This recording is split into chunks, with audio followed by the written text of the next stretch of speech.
Don't get carried away. If you think you're going to find drama, world tragedy and embryo and all that, just forget it. What it's about most of the time is education, drainage, foot and mouth disease. At least it should be more exciting than reporting church bazaars and garden parties. Same principles apply.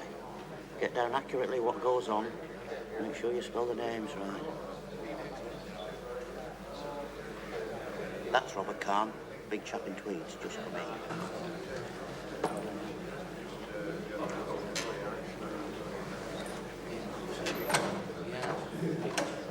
They say he'll be the next alderman in place of Farrer. But Snaith will have something to say about that. That's Snaith, over the secretary's desk. Who's the old boy he's talking to? Alderman East, vice chairman. 84, deaf as a post. Are they friends, then? Friends? I doubt if Snaith's any man's friend, except when it suits him. Sharp as a sack of monkeys. Likes power. Richest man on the council, so they say.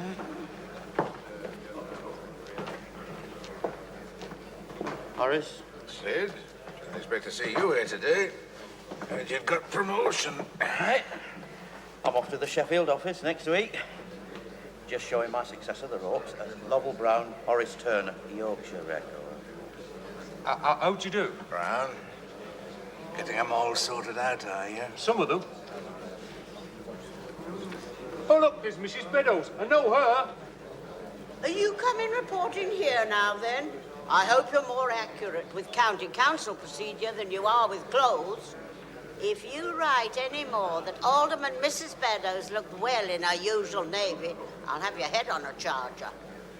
Not that I really fancy all these blacks that Chloe brings me from Paris and such places.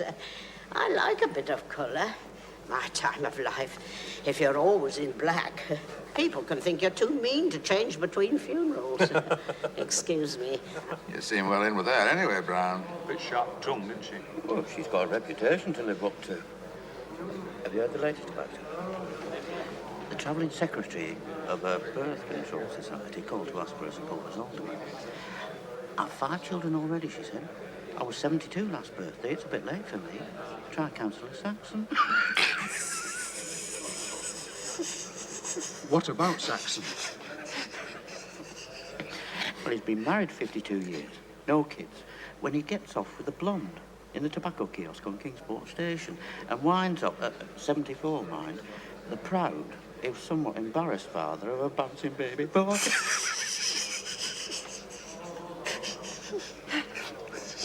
Didn't you know? I thought everybody in South Riding did. Everybody but Mrs. Saxon.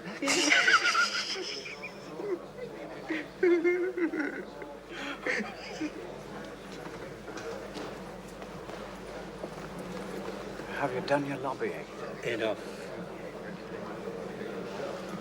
That'll shake our friend a bit. I believe he thinks it's a foregone conclusion. No, don't worry, Mr. Snaith. Hastle's our man. There's too much reaction around here, clinging to the status quo, and what we need is progress. Quite so. I hear you gave a first-class sermon at Ledsea on Sunday night. Well, it's all the Lord's work, Mr. Snaith. One serves wherever one hears the call. The first business of this meeting will be to appoint an alderman to fill the vacancy caused by the death of Alderman Farrer. I shall ask councillors of the Cold Harbour Division to withdraw and consider their nomination.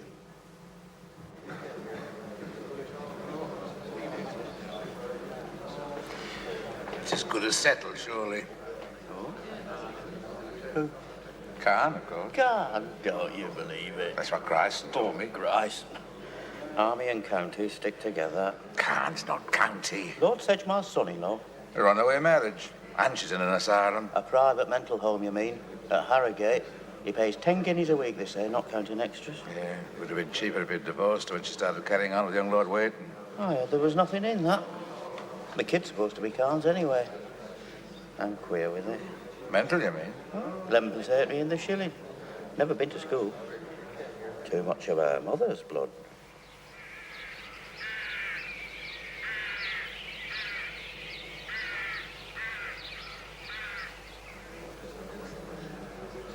How long do they usually take? I've told you there'll be a division. Peacock will nominate Astle. That socialist chap. TB, isn't he? Any stick will do for Snaith to beat Khan with. That's what it's all about. Besides, Khan's failing.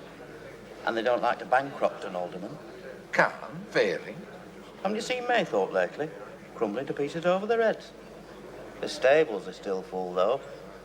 Can't resist a good horse. Well, he deals in them, doesn't he? Yeah, but you can't make on horses what you lose on sheep these days. Look at wool. 6 shillings a stone. And prime fat Leicester's going for £1 apiece. What should wool be? Before the war, you got 8 to 18 shillings. I've known it 34 once. Maythorpe's a big place, but you can't lose on the farm, pay all that for a wife in a mental home, and keep your head above water. They're coming back.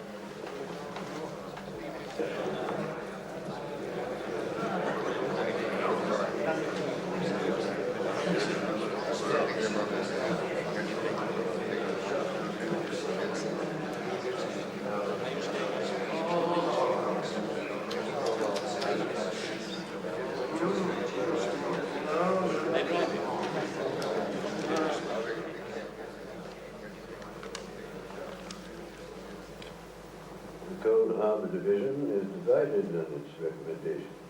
I have 2 nominations, voting as follows. Councillor Astle, 5. Councillor Khan, 4. Mr. Chairman, I'm not entitled to take any part in these proceedings, but might I be allowed to suggest that the full vote be taken by secret ballot and not by the usual show of hands? Will any councillor care to make such a proposal? I propose, Mr. Chairman. And I will second the motion. All in favour?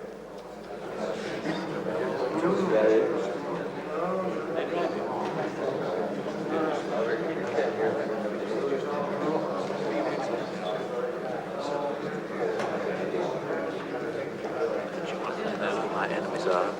You mustn't take it so personally. It's not in the least important. What I can't understand is you say Snaith's behind this, but he's a capitalist. Astle's a socialist. You shouldn't be too quick to attach labels. Not with men like Snaith, anyway. He moves in mysterious ways. His purpose is to perform. The voting is as follows. Councillor Astle, 18. Councillor Khan, 11, with 6 abstentions. Councillor Astle is therefore elected alderman. 1 out of 10. Dirty work somewhere. They've got a right to choose. Khan's had his own way too. When he's made alderman, he'll bring my mother home. They'll be happy again. And inevitably, it seems to me, when economies are needed or thought to be needed, the first targets are the maintenance allowances to scholarship and free placeholders. We offer them the education with one hand, take it back with the other. What are these piffling sums, besides the crippling effect on those intelligent but too poor to exploit that intelligence through education? Shouldn't they indeed be the first charge on our consciences and our pockets? Or can we still today in 1932 cling to the outworn notion of caste for caste's sake? Are there those among us who still believe that children born into poverty have potentially less to contribute to society than those born to the privileged?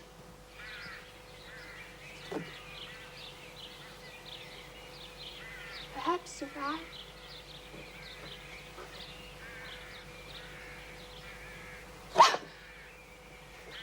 Do you know what I do when I want something to happen? I count. I shut my eyes and I count to 100. It's dirty work, Mrs. Beddoes. Snaith is using Huggins and his gang to keep Khan out, because Khan's a straight man and a Paka Sahib. Have you heard Astel's cough? What's that got to do with it? There's not much more than 6 months' work in that poor fellow, and then we'll have to elect another alderman. And if you can't work for your choice, Snaith worked for his, you're not the man I thought you were.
Our Father, which art in heaven, hallowed be thy name.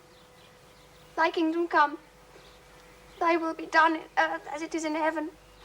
Give us this day our daily bread, and forgive us our trespasses, as we forgive them that trespass against us. Lead us not into temptation, but deliver us from evil. For thine is the kingdom, the power, and the glory for ever and ever. Amen. Oh, please God, bless Father and Mother. Deliver Father from the hands of the bank. Make him happy, and me. Make Maythorpe rich and beautiful again. Bless Mother, make her well. Bring her home again soon, for Christ's sake.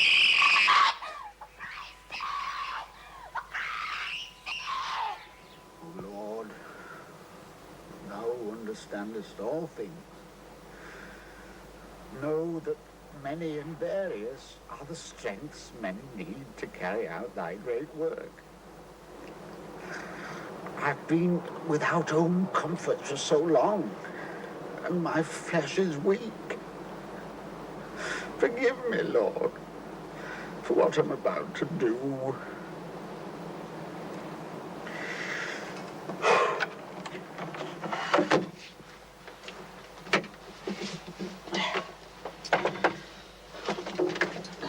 Hello, Mr. Oakey. Did anybody see you? No. Anyway, can't we go and take a stroll on a fine warm night? What's the matter? Aren't you glad to see me now? Oh, you know I am, Bessie. You're not showing much sign of it, I must say. Not much room in these things, is there?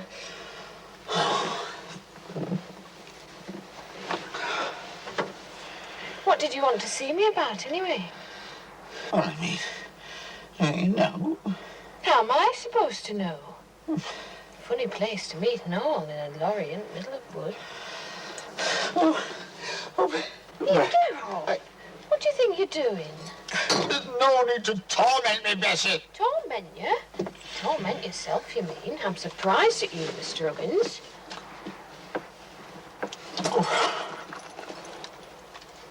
Anyway, you shouldn't be so eager.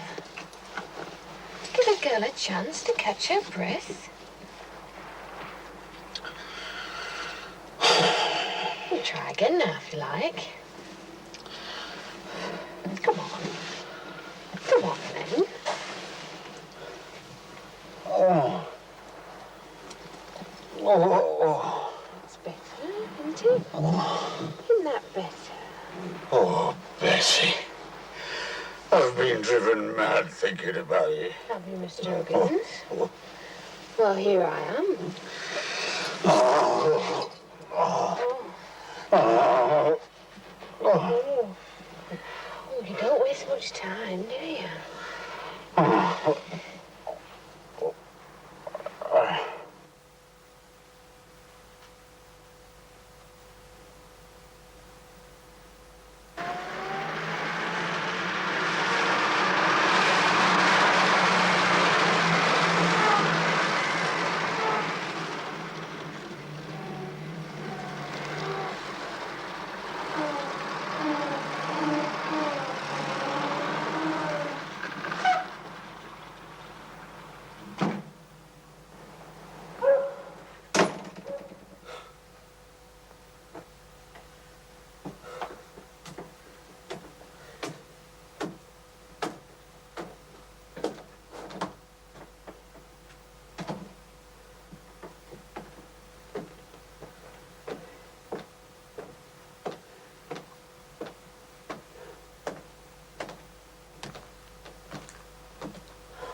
You say she flew at you in hysterics. Yes, she didn't know who I was for a moment. Sometimes she gets these peculiar attacks when she gets overexcited. I shouldn't have thought there was much to overexcite her here. Has she no company?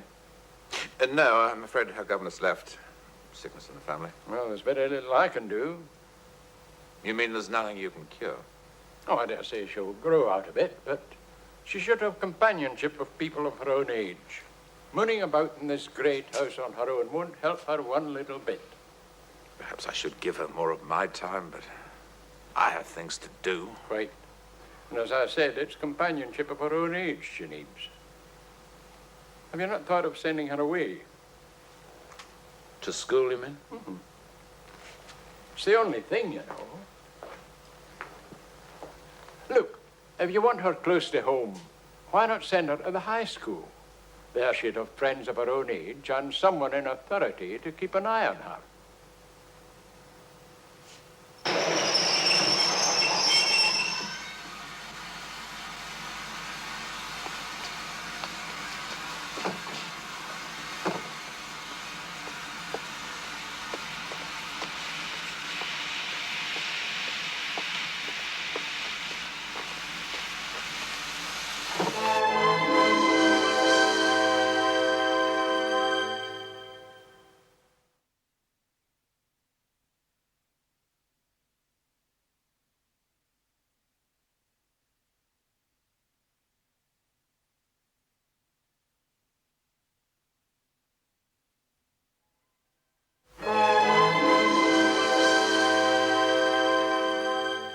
And there's quite a strong feeling that Pidsey Buttock and Ledsey Buttock don't receive their fair allocation of scholarship places. Oh, aye, the buttocks. The buttocks are always with us. I don't think that a little more accommodation for them would be unreasonable. We should always see that the buttocks get a fair crack at whip. Gentlemen, time enough to discuss other matters when we've dealt with the main business of the meeting, which is to appoint the new headmistress.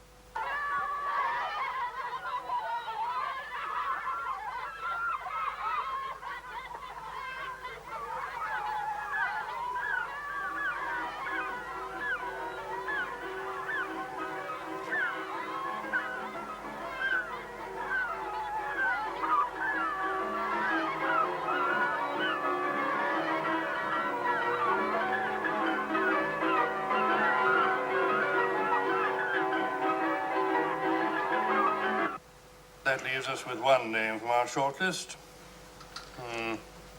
An Oxford woman, I see. Only a postgraduate course. B. Lit, after graduating at Leeds. Then she had empire experience, South Africa. That should have broadened the mind a little. A good plain name, too. Let us hope. A good plain woman. Well, plain or not, we'd better see her. Would you ask Miss Sarah Burton to come in, please?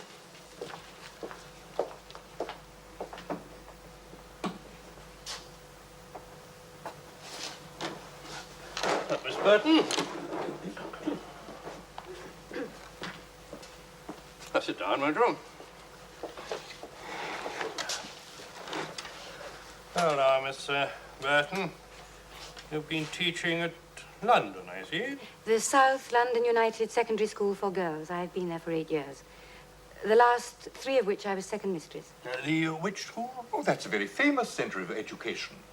A large school, I believe. Oh, too large. We have 740 pupils now. I wonder why you should want to leave it and come to our little town. I wanted to come back to Yorkshire. Indeed. A Yorkshire woman, eh? Might I ask a question, Mr. Chairman? Miss Burton, we had a much better appointment in the South Riding at Flinton Bridge last year. You didn't apply for that, I don't think. I didn't think I should get it. Why? Well, I'm very small. I'm not by birth a lady. I've got red hair. I don't look like the sort of person that most governors want to see reading reports on speech day. Of course, at the same time, I naturally... see. Your headmistress in South London gives you remarkable testimonials. Oh, she was far too generous. She's taught me almost everything I know, but she understands why I want to come up north again and sympathizes with my desire to have a school of my own. Of your own? Of which I was the head. I see that you've had overseas experience. Yes, I taught in a Transvaal high school for a while and then in a native mission in the Cape. Does any other governor have any questions? Miss Burton, you've had a very interesting life and no doubt met very interesting people. I wonder if you know just what you're in for in this little out-of-the-way place. I mean, some people call Kiplington the last town in England. We don't think so, of course, but it's no use pretending that it's the hub of the universe. Most of the children here are daughters of small tradesmen and lodging housekeepers, with just a few professional people and the clergy. The buildings are not up to much, and I can't see, with the country and the state it's in, that they'll be put right very soon. Now, the point is, can you throw yourself into the kind of work that you'll have to face here? Because if you can't, it's no use you coming. Do you realize, I wonder, just how different it's going to be from what you're used to? Less different than you think. I come from these parts. Where was that, pray? Do you remember a blacksmith shop in Lipton Hunter? Why, yes. Do you remember a red-haired blacksmith there about 40 years ago who married the district nurse? Yes, didn't the They were my parents. When my father died, my mother went into the West Riding. She got work there through the kindness of the schoolmaster at Lipton Hunter. He was splendid to us. It was through him, really, that I got scholarships to the high school at Barnsley, and then Leeds and Oxford. I came back from Africa when my mother's health failed. She died 5 years ago. She was a very fine woman, I remember.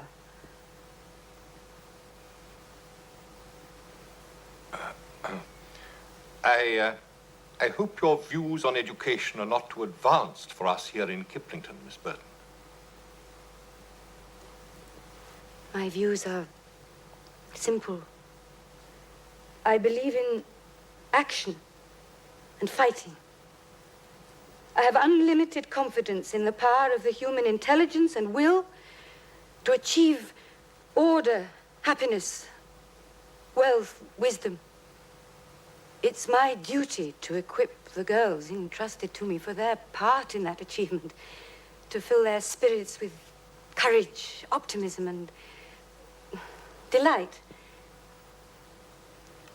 I do know how to teach and how to awaken interest. My principal subjects are civics and history, but all roads lead to my Rome, which is a total interest and curiosity in the contemporary world and the people in it. And what I believe is based on my own experience. I've known poverty and hardship. Courage conquers circumstances. I think it can conquer everything.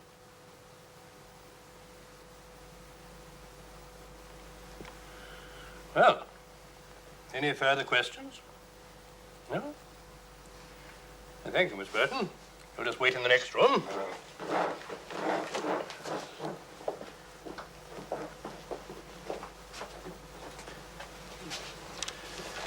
Well, good enough, eh?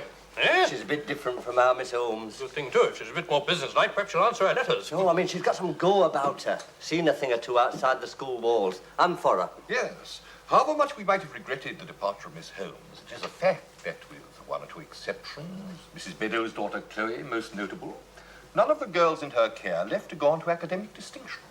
In that regard, I suspect that Miss Burton might do rather better. Well, are we all agreed, Mrs. Beddoes? Oh, yes, Mr. Chairman, I'm in favour. Khan? No. Any particular reason? None that I care to get into now. Oh. Nothing we should be made aware of? No, just a personal feeling. In that case, pity it couldn't have been unanimous, but carried with one vote against. The new headmistress of the girls' high school is Miss Sarah Burton.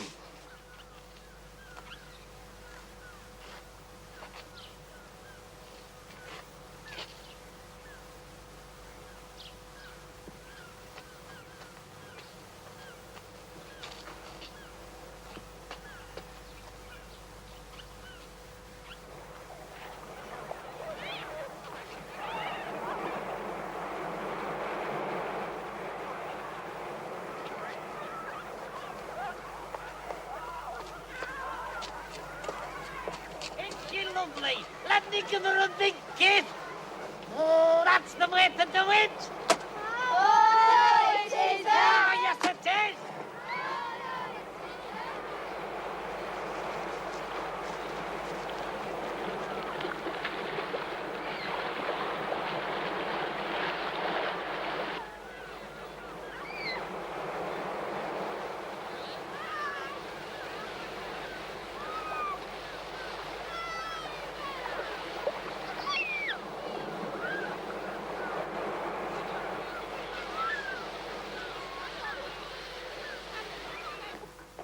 What is all this nonsense about Midge being too delicate to go to school?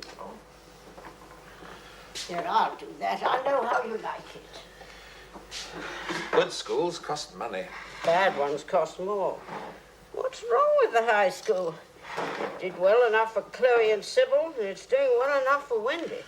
Midge is a bit difficult. I know it's not easy for you to send Muriel's daughter to school with the children of common labourers, but times are changing and we've got to change with them.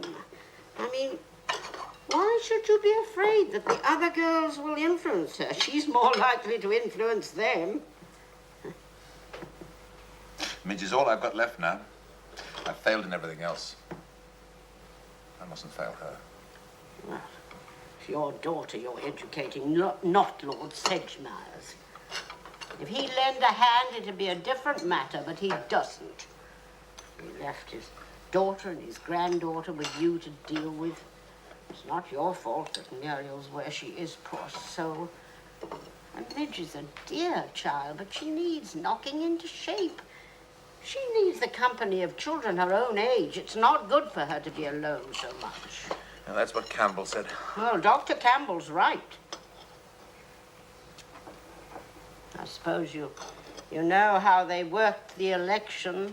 Oh, yes. I told them that you were as sound as the Bank of England. And this rumor about you failing was a lie. A damn lie. How true is it? Oh, I shall manage. I plan to sell some horses to pay harvest wages. I deal with a chap in the West Riding. Of course, I shall lose a bit. Of course, you know it was Snaith who started the rumor. I don't need telling.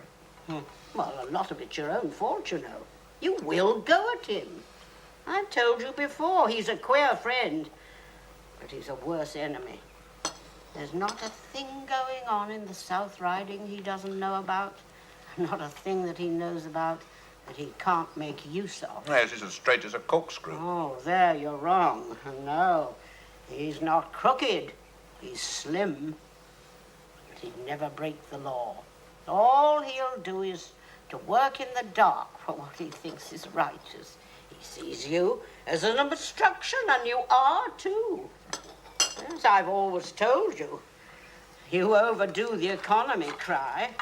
I mean, it's one thing to champion the ratepayer, and another to block all the action.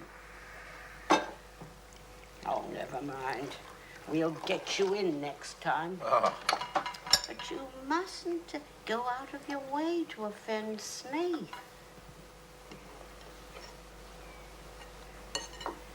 Can you afford another 100 or so a year to send Midge to a good boarding school?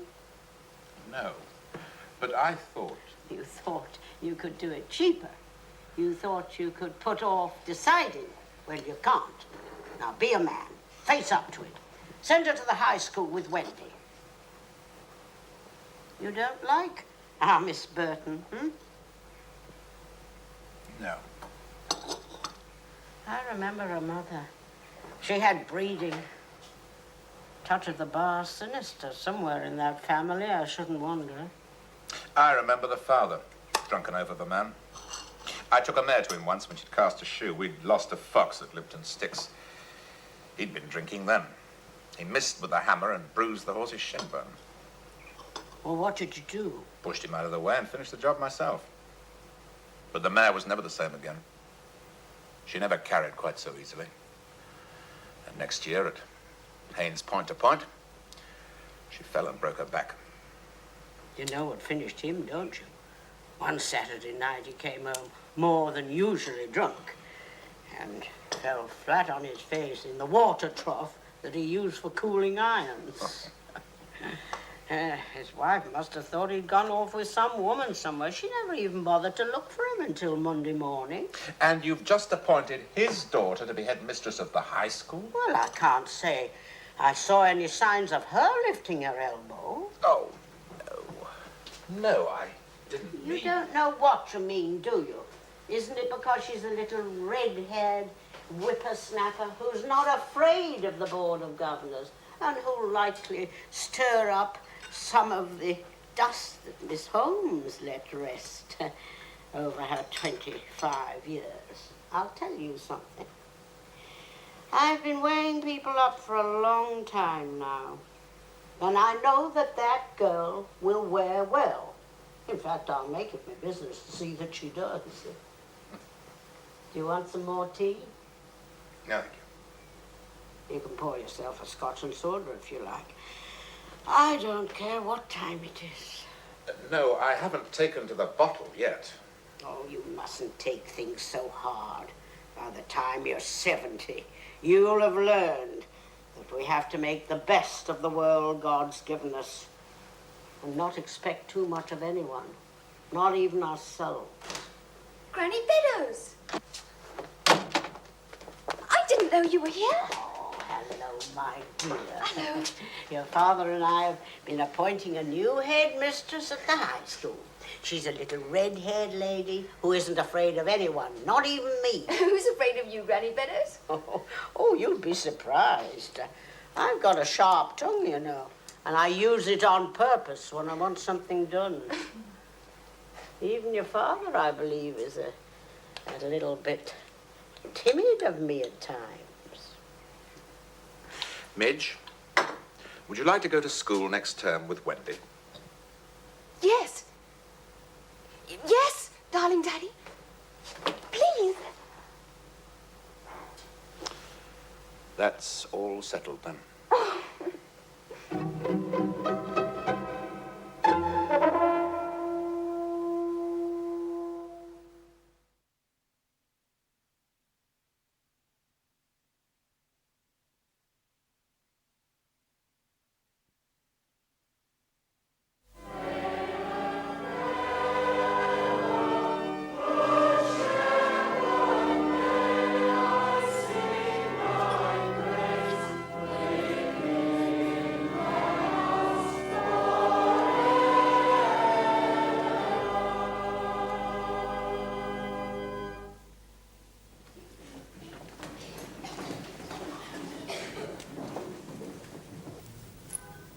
In the habitation of dragons.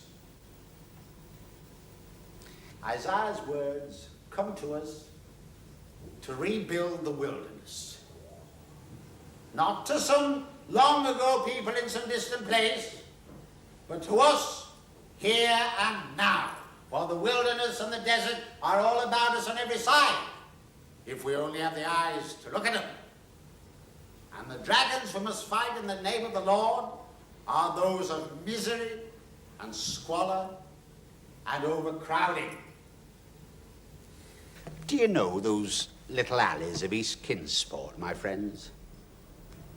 Filthy, verminous, crawling with sin. Aye, sin! There be dragons, my friends. There be dragons indeed. 5 or 6 adults to a single bedroom. What purity can you expect there?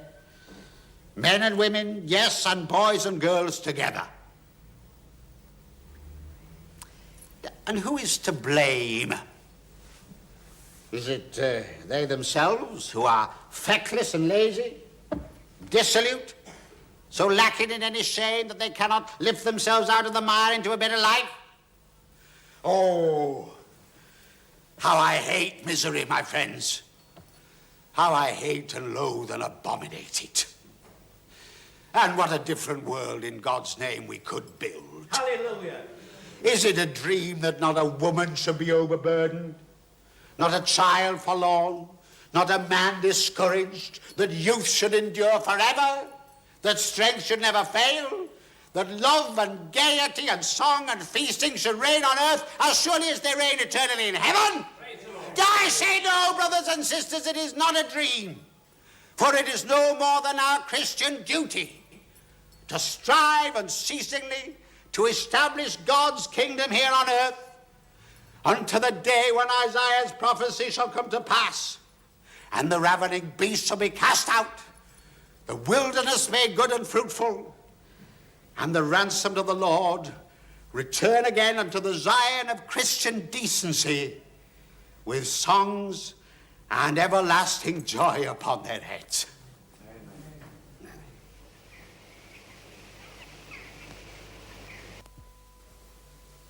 Germany has accepted a regime that is not only drastic, but a perversion, which is all they seem to recognize as power.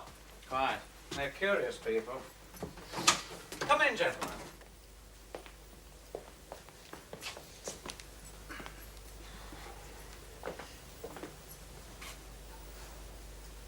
Make yourselves comfortable, please. Oh, it's a splendid view, that. A view like that sets a man's imagination working. I like to look at it when I'm at my desk. Monarch of all you survey. Hardly. And if I were so presumptuous, there's no shortage of rival claimants. Oh, men like Khan and Tarkington, you mean? Think it's theirs by some ancient right, to be kept like it always has been forever and ever. Now that's a world that the Khans can't control, because they'll never understand it. That river brings in influence and ideas that will one day overtake them. It's foolish of me. I seem to have left the brandy downstairs. Please excuse me for a moment.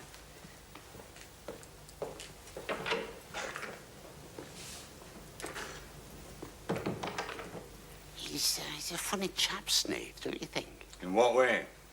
Well, he's come up from nothing, made himself rich. But what's he after? What is he like? Comfort, good food. Oh, yes, I'll agree with you there. Must say, I was expecting some finicky little sandwiches, but that supper, it'd take some beating. All the same, though, to live on his own like he does. A lot of us do. Ah, yes, but you've been married. Snake never has. Not that I've anything against bachelors, mind. Better off than with some wives. But he's got no juice. You know, I like a man to have some juice.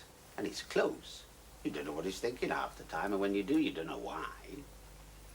Well, I wouldn't have thought he was your sort, anyway, Astle. Oh, I've met snakes in big cities who are naturally my enemies, but here, you find your allies where you can. Sorry about that. Ah, brandy. Astor. Thanks. Huggins? Not for me, thanks. I enjoy food such as you've given us tonight, but strong drink I never touch. You'll join me on a cigar, though? Oh, that I will accept. You never do you, Astor? No, I gave it up years ago. Oh, please. Tell me if our smoking bothers you. Oh, no, of course not.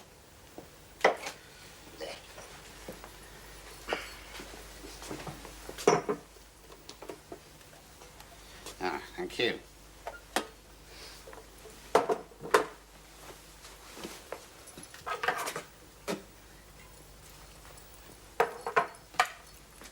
Thank you. Pity you're not a chapel man, Astor. Huggins surpassed himself tonight. Oh? He took his text from Isaiah, the habitation of dragons, and turned it against East Kingsport housing conditions. Do you know Gladstone Passage, Huggins? Only too well. I thought you had it in mind. Just last Wednesday, I presided over a case from there in the junior court. Girl, 13, soliciting. 8 people at home, sleeping in one room. Mother in mental hospital. Elder sister pregnant by the father. Procured an abortion. This child told us all of it. Pretty, eh? Eh? Astle. You know what I think. You know as well that Gladstone Passage is Kingsport's responsibility. We've some pretty warrens ourselves in our own county. Why no, I'm quite ready to pluck the beam out of our own eye. If I weren't, you'd soon prompt me to it. As a matter of fact, it's odd you preaching that sermon tonight, Huggins, because I'd asked you to up here with a special purpose. You're both men who've specialised in housing one way or another. I think you know that Kingsport feels it can't go much further by itself. It's got to that point where it needs the county council's cooperation. More land for housing estates, you mean? Precisely. Ever thought about Leam Ferry Wastes? Astle? No drainage, is there? Not at present. But supposing the ministry sanctions the new road from Scarrow to Kiplington, it will pass right across the wastes. Now, we should have to drain to some extent anyway, and it would make the area exceedingly accessible.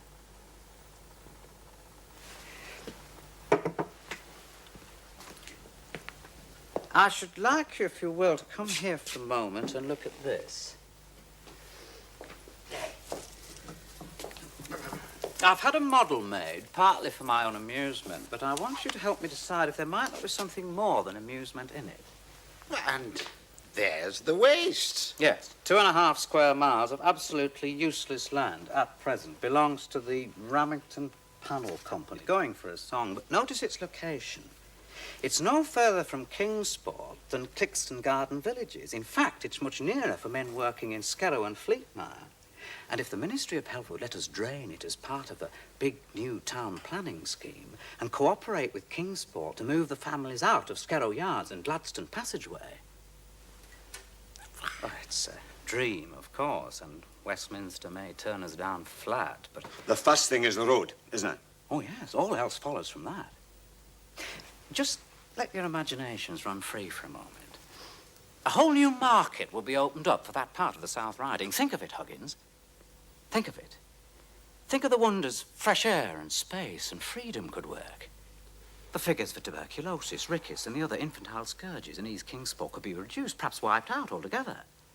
We'd need a new elementary school, but grammar school children could be divided between Dolstall, Kiplington, and Kingsport. And no doubt with a new workforce there, the more far-sighted industrialists could be persuaded to move their factories out of the congestion of the cities. You see what I mean about your sermon tonight, Huggins? Oh, I do indeed. My goodness, you know, if we could do all that, we'd transform the face of the county. Clear 3/4 of the slums of Kingsport. There's no end to the repercussions. We've got to build for the future. We've got to justify our power. Well, there's your desert, Huggins. The question is, can we make it blossom?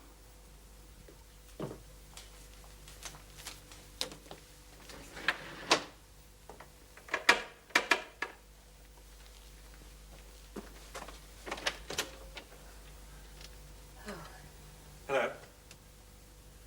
Well, I saw you getting out of a taxi down the road, but I was just a bit too far away to call out.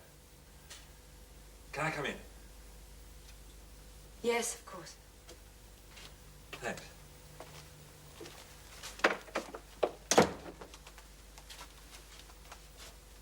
You've been away? Yes. Why? Did you call? Yes, I did. Well, can I offer you some sherry? No, thanks. Well, what about a cup of tea? And I was just going to make one for myself.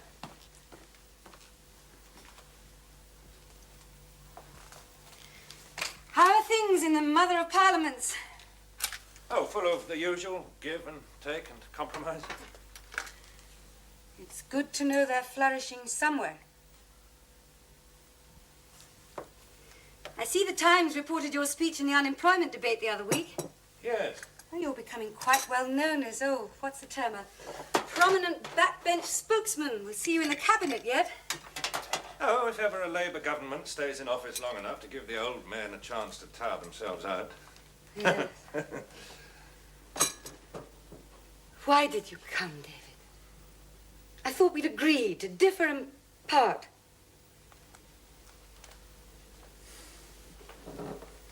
I never took that as final.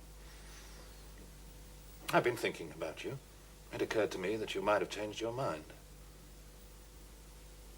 Or you yours? You haven't, though, have you?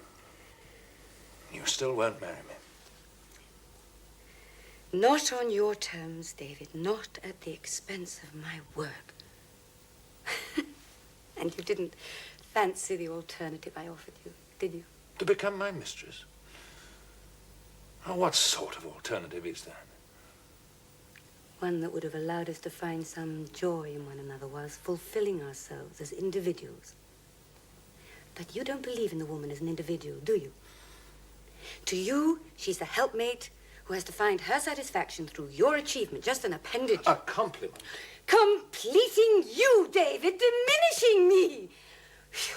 No, I'm selfish enough to know I couldn't stand for 10 minutes. Excuse me. Anyway, I'm leaving London. You're what? I said I'm leaving London. Where are you going? Kiplington, Where on earth is that? a little town on the Yorkshire coast. It sounds like the back of beyond. It is. The last town in England, some people call it. But I'm going. In the autumn term, I take up my appointment as headmistress of the Kiplington High School for girls. Milk and sugar? No, of course not. Now listen, Sarah. Sarah, you're not doing this because of us, are you? No. No.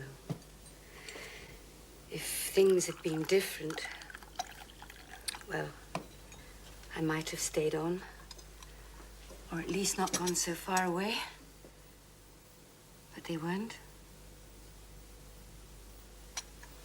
And it did hurt, David. But I've got over it now. Sore places become bruises, and bruises just fade away. No, I took a good look at myself, and I realized that I was 39 years old. I could stay on at the South London, wait for Tatus to retire, step into her shoes, and never build anything of my own. You're going to miss everything you've enjoyed in London. Concerts, political meetings, friends. Well, of course I will.